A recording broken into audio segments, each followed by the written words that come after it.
Nosotros tenemos registros de corridas de toros que podríamos llamar ahora populares, sin plazas todavía construidas al efecto, desde el siglo XVI.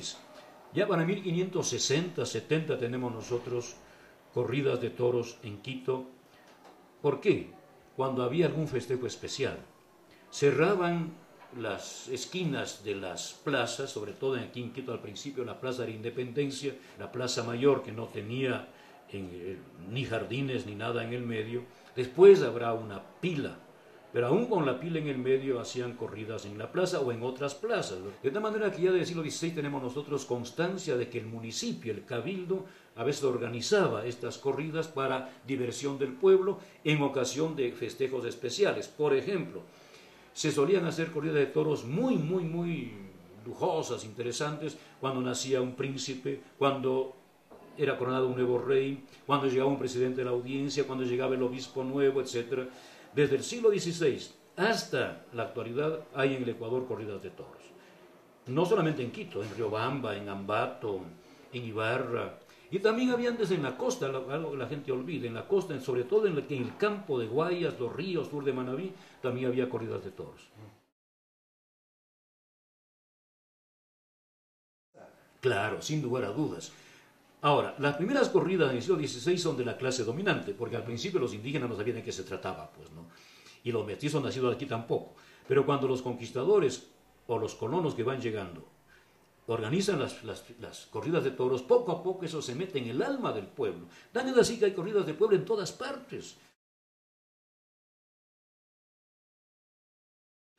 Se olvida Juan Pazimiño que además de eso había los toros populares, los llamados toros de pueblo.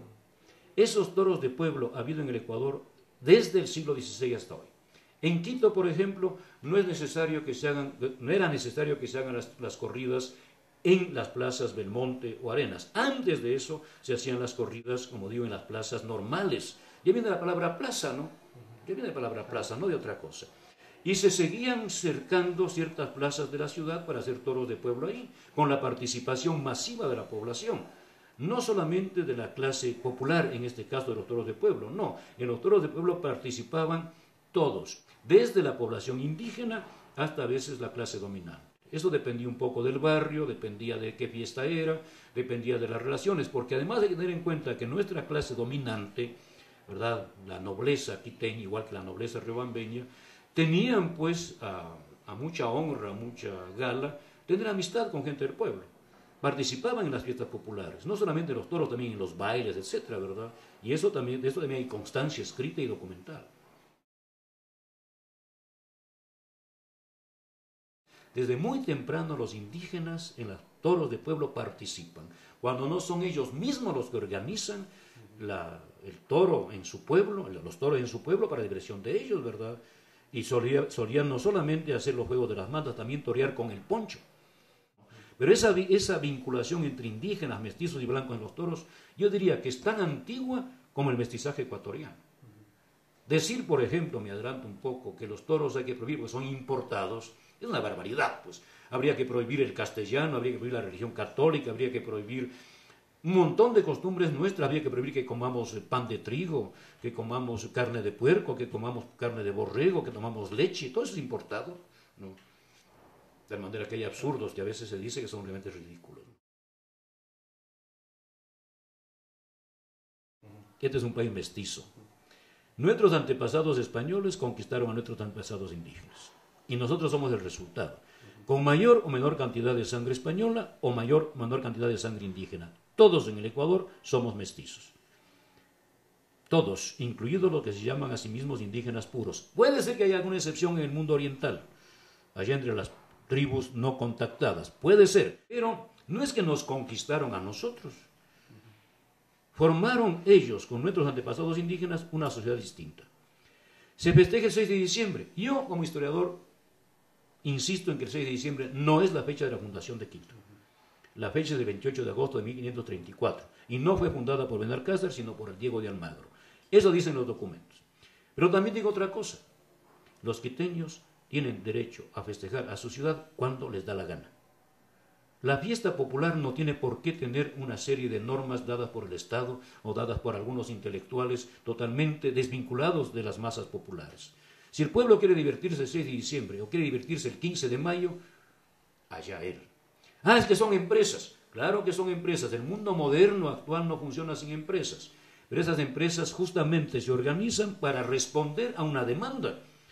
No ha sido algo creado por la empresa. La demanda de los toros viene de hace 400 años. Otra cosa es cuando se crea una necesidad. Por dar un ejemplo, las hamburguesas. Las hamburguesas no existían en el Ecuador. Ahora existen. Sí, señor, esa es una necesidad impuesta como la Coca-Cola. Los toros no. Los toros ya estaban ya en nuestro país. Pero si la gente ha hecho de esto una costumbre ya tradicional, ¿por qué no declararlo patrimonio intangible del Ecuador? Voy a poner un ejemplo.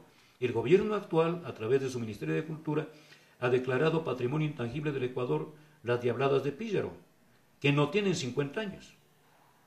Se sabe con certeza hasta quién las trajo desde Oruro de Bolivia, se sabe su nombre, su apellido, ahora dicen que no, pero no tienen 50 años.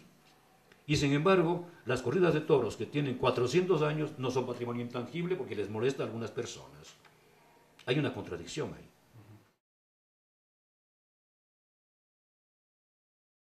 Pero aquí está en juego no solamente los toros, está en juego el ejercicio de la libertad.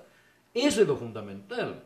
Se comienza prohibiendo los toros, se termina prohibiendo la libertad de expresión, se termina prohibiendo el llevar una cruz al cuello o el llevar una estrella de David al cuello, lo que sea, ¿verdad? Se termina prohibiendo costumbres que a alguna persona no le gusta o a algunos grupos no les gustan. Cuando el Estado interviene en esto, está dando pasos hacia el totalitarismo. Eso es lo grave.